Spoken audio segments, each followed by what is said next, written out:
Olá pessoal, tudo bom? Meu nome é Adson Braga, eu sou estudante de Engenharia Mecânica da UFRJ Macaé e eu vou estar falando um pouco sobre o meu projeto, que é uma análise oscilatória de uma turbina eólica. Basicamente, essa apresentação está dividida em uma introdução, fundamentos teóricos, especificação técnica, desenvolvimento matemático, teste, resultados e conclusão. Primeiramente, vamos falar um pouco sobre demanda energética. A gente tem que entre 2009 e 2019 um crescimento de 20,94% do consumo mundial. Esse crescimento ele tem consequências, principalmente ambientais.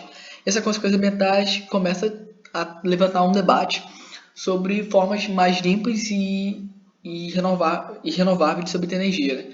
E nesse ponto entra a energia eólica como uma possível solução. A energia eólica ela é consequência direta dos raios solares.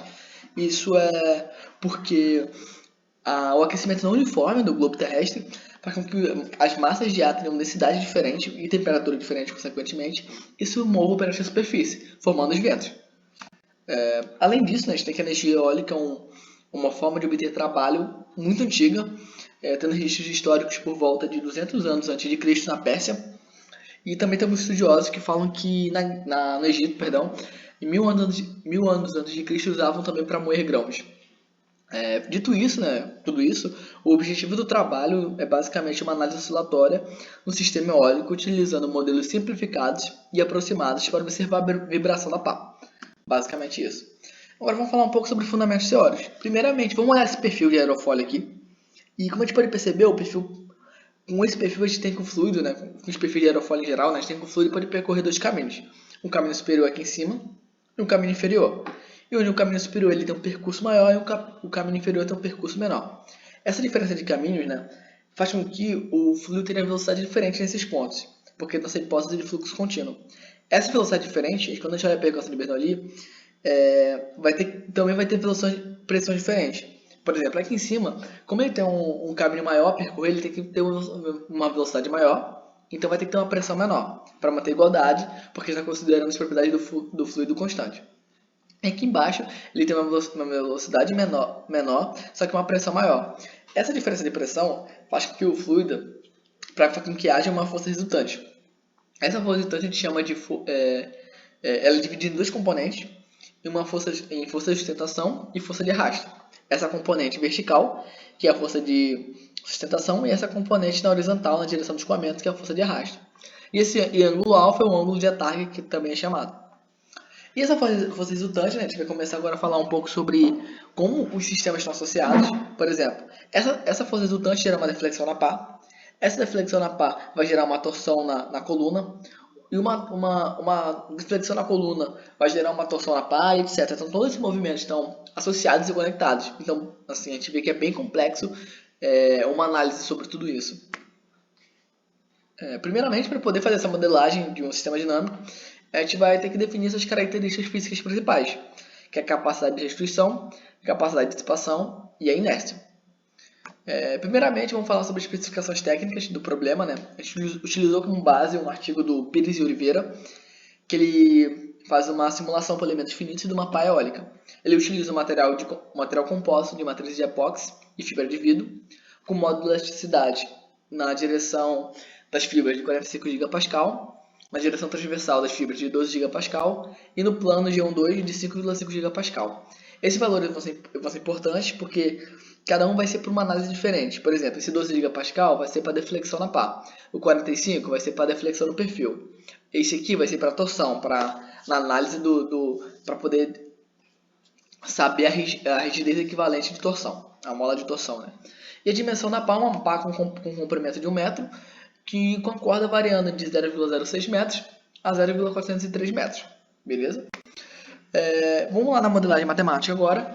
Para falar um pouco sobre a modelagem matemática, a gente tem nosso sistema, nossa equação, onde tem nosso componente de inércia, que são nossas características físicas principais, o de amortecimento e o de restituição.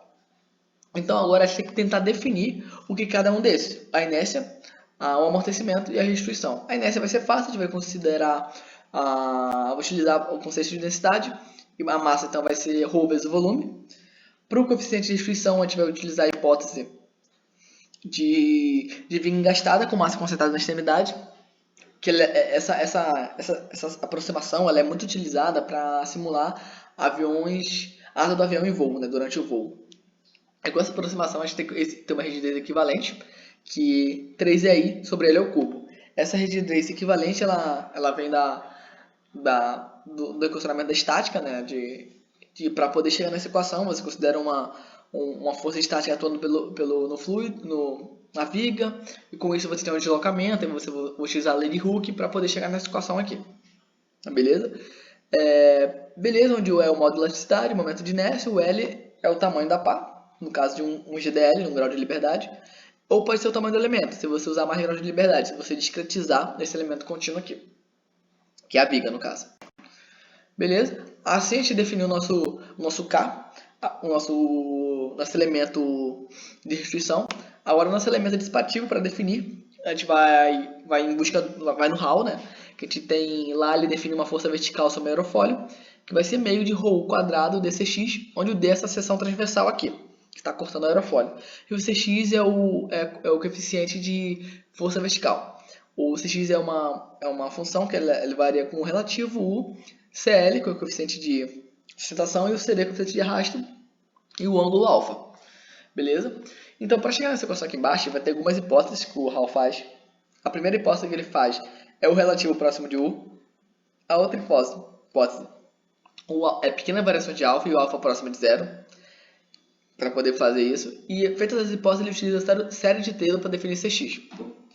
E chegando nessa equação aqui embaixo, onde a gente tem a nossa parcela estática da força de escoamento e a nossa parcela dissipativa, que é essa parcela aqui. Beleza? Que é a função da derivada parcial de Cx em relação a alfa.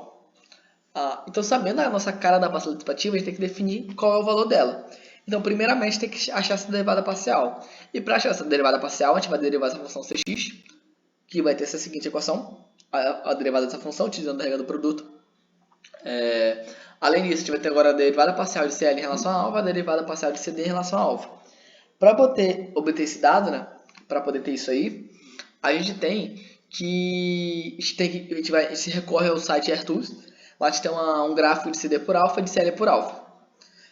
Para poder descobrir a derivada no ponto zero, no ponto de alfa igual a zero, a gente utiliza o método numérico de diferenças finitas. E como a gente tem os dados do plot do gráfico, a gente consegue achar essa derivada no ponto, chegando no seguinte resultado para a derivada parcial de Cx em relação a alfa. Agora, feita essa modelagem para a viga com massa concentrada na extremidade, vamos falar agora a modelagem para deflexão no perfil eólico. A gente fala um pouco sobre a deflexão na pá. Na deflexão do perfil eólico, a gente vai utilizar como base o livro do sábio, que ele faz essa análise, basicamente. E utilizando esse exemplo aqui como base, a gente chega na seguinte equação. É importante ressaltar aqui que nesse caso a gente tem que a mola está em cima e aqui a mola está embaixo. Isso é importante porque na hora do nosso código, implementar nosso algoritmo, a gente vai ter que considerar θ negativo para essa equação para poder funcionar, senão vai dar errado. Beleza? E essas forças a gente vai falar um pouco mais à frente, principalmente essa força aqui da peso. Agora, teste de resultados. Para poder obter as respostas, a gente utilizou o método numérico do Runge-Kutta 4, que para poder resolver DO.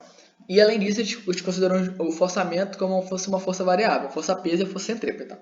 Essa força variável ela varia de acordo com a rotação do eixo, para poder simular a rotação da pá, né? Porque como a gente está aproximando pela via engastada, a força peso, se estivesse rotacionando, né, a pá, ela estaria variando, assim como a força centrípeta. Então é isso que a gente faz nessa análise. A gente varia a força peso e a força centrípeta. Na verdade, o que estaria variando era a direção da componente, né? A força peso em si não variaria. Então, acho que por isso a gente faz essa variação para poder simular essa direção da direção da componente. Beleza, então, para nossa primeira análise, a deflexão com grau de liberdade. A primeira coisa que é importante falar, né, que fica mais fácil definir a frequência natural, que vai ser raiz de K sobre M. E essa frequência natural, a gente tem aqui, vai ser ômega-n vai ser igual a 37,41. E a gente tem para a velocidade de U igual a 5,3 metros por segundo, ele alcança essa frequência natural, ômega vai ser igual a 37,41. Com isso, a gente começa a observar o fenômeno de ressonância, onde a amplitude cresce indeterminadamente. com valores proporcionais. Por exemplo, nesse caso aqui, com 1 igual a 5,3, a gente tem amplitude de mais ou menos 1 metro. Bem alta se você considerar uma pá de 1 metro de comprimento. E quando a gente começa a variar a velocidade, né, fuzinho, a gente vê que começa a ocorrer outros fenômenos. Por exemplo, aqui para 6 metros por segundo, a gente tem um fenômeno de batimento, que é para velocidade próxima da velocidade para velocidade próximo, para zonas próximas da zona de ressonância, a gente vê o fenômeno de batimento, que é o que ocorre aqui. Só que a questão é uma amplitude um pouco mais coerente, tem uma amplitude de mais ou menos 4 centímetros. Bem melhor do que o metro, mais ou menos 1 metro, né? E outra coisa que eu esqueci de falar, né? Para poder obter esses gráficos, a gente resolveu essa EDO aqui, onde a gente vai ter a parcela do amortecimento, a parcela de inércia, né? A parcela da mola, a força centrípeta, força peso e a parcela estática do escoamento, da força de escoamento. Beleza?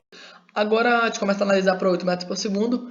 A gente vai começar a ver um pouco de 8 metros por segundo, porque no artigo do Pires Oliveira, que foi mencionado anteriormente, ele começa por essa velocidade, então a gente queria utilizar algumas velocidades parecidas para poder comparar alguns resultados. Né? Então, em 8 metros por segundo, ele já tem uma amplitude menor, ele já não tem aquele caráter de batimento, né?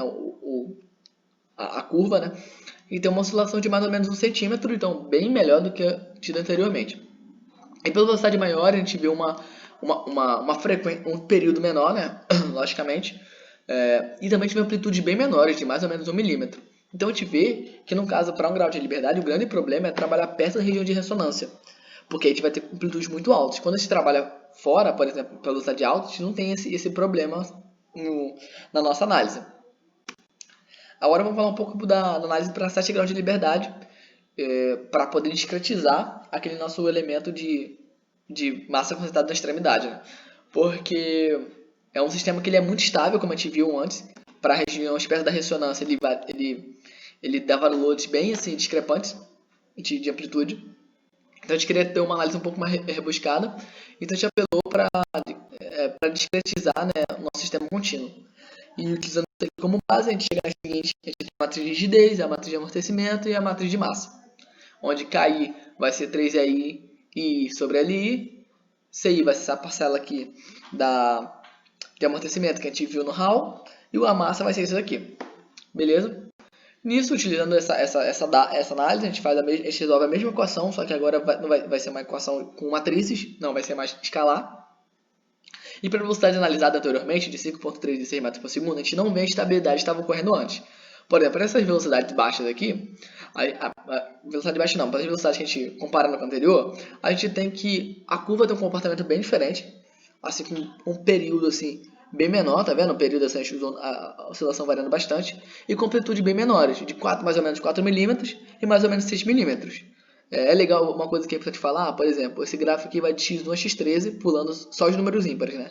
Onde o x13 é a ponta da pá e o x1 é a base. A gente vê que o x13 tem uma amplitude, logicamente, como a gente vê. Aí vem logo atrás do x11, do x9 até o x1, que é basicamente uma linha azul que está aqui. Beleza? A gente vê que para a velocidade baixa a gente tem um comportamento bem diferente. Já quando a gente aumenta a velocidade, a gente começa a ver um comportamento um pouco mais interessante, principalmente a 20 metros por segundo. Em que essa cara do gráfico se aproxima dessa cara aqui, desse gráfico aqui. Então a gente começa a ver uma convergência, digamos assim, pro caso com 1 grau de liberdade e do caso com 7 graus de liberdade. E também a gente vê amplitudes aqui de mais ou menos 1 centímetro e para 20 metros por segundo a amplitude de mais ou menos 10 centímetros. A gente vê que o grande problema do 7 graus com liberdade é a velocidade de escoamento. Quanto maior a velocidade de escoamento, maior a amplitude, o que faz sentido, né? Não fazia muito sentido diminuir aquela amplitude que como estava acontecendo num grau de liberdade. A outra análise que a gente fez foi na deflexão do perfil aerofólio. Todas essas análises aqui foram feitas para deflexão na pá. Agora, para deflexão do perfil aerofólio, a gente considerou... A gente utilizou 2 graus de liberdade, basicamente, né? A gente vai ter a nossa variável x, nossa variável θ. E esses gráficos aqui, o azul é o final do perfil e o vermelho é o início do perfil. A gente vê para a velocidade de 8 metros por segundo, a gente começa a ver um fenômeno de batimento ocorrendo aqui, esse fenômeno.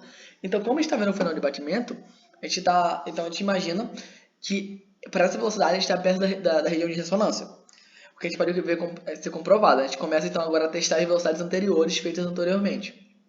Que redundância que ficou isso. Mas, por exemplo, tipo, eu utilizar 5,3 metros por segundo, como a gente utilizou antes. E com isso também vê o final de batimento com uma amplitude de mais ou menos 8 centímetros e aqui em cima com amplitude de 3 centímetros. A gente vê que isso é um problema porque o nosso perfil ele tem um tamanho de 6 centímetros. Então a gente está tendo uma amplitude de 3 centímetros e mais ou menos 8 centímetros. Então é bem alto assim para o tamanho do perfil.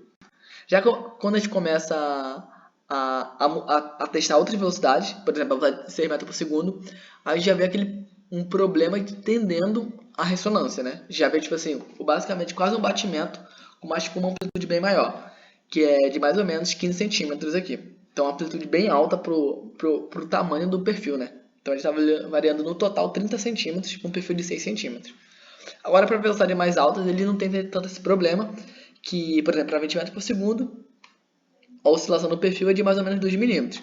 Bem mais coerente do que estava dando antes, né? E a gente vê que a ponta da pá tem maior amplitude, perdão, o final da pá tem maior amplitude que o início da pá, o que faz todo sentido. Agora as conclusões.